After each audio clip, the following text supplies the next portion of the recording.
Recap the conversation. Guys, you always have to recap your conversation. See, I was in the military, right?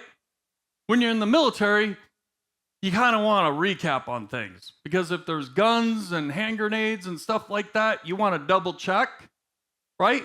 Okay, so you're telling me that I'm going to throw the grenade over here. Okay, just to be clear, I'm going to take the grenade. Okay, cool. This way. See?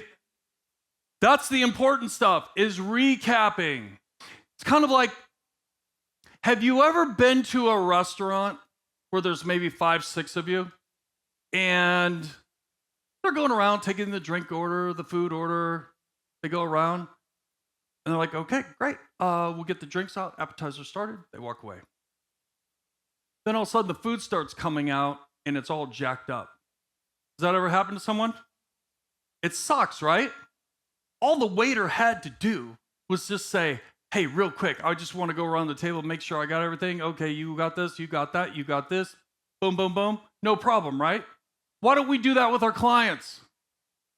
See, I love to recap because a couple things will come out of that.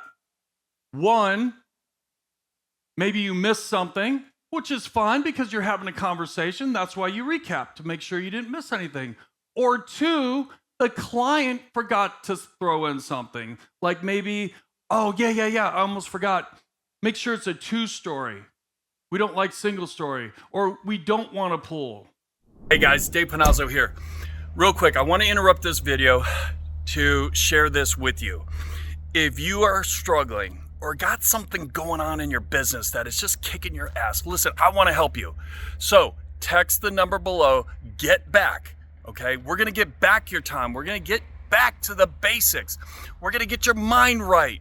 Let's get you making some money and make it now. Now, again, text get back to the number that you see below, and I'll reach out to you. As always, make it a great day. Now back to this video. Or we have to be in a neighborhood that has an HOA, that has some cool pools and, like basketball courts and tennis. See, it gives you that upper edge to be able to really know exactly what it is that your client wants. Make sense? And last one, CTA. What does that stand for? Call to action can be just a little bit about anything. And I found out a really, really cool way, whether I'm dealing with a seller or a buyer, a call to action is how I know the client is into me or not. Who would like to know this hack? Okay, this is awesome. So you're having a conversation. You're finding out what it is that they want. This goes in any sales industry. So you're finding out, okay, this is what I want. I want to pay this. I'm looking for that. This is when we want to close. All the goodies, right? You recap with them, and you're like, okay, perfect. So boom, boom, boom, boom, boom. Hey, before we hang up, will you do me a huge favor? Before I start sending you listings, would you do me a huge favor? Take a couple screenshots of homes that you've seen that you really, really like. I only need like 2 or 3.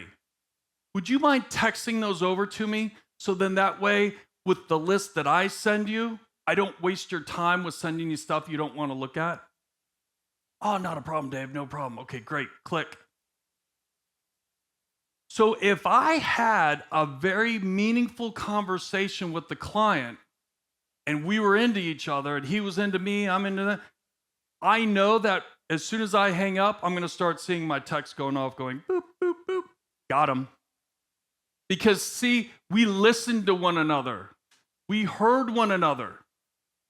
Because I've also in the past had those calls where I don't do that, send the client a bunch of information, and then you never hear back from them. Anyone have that happen? Yeah.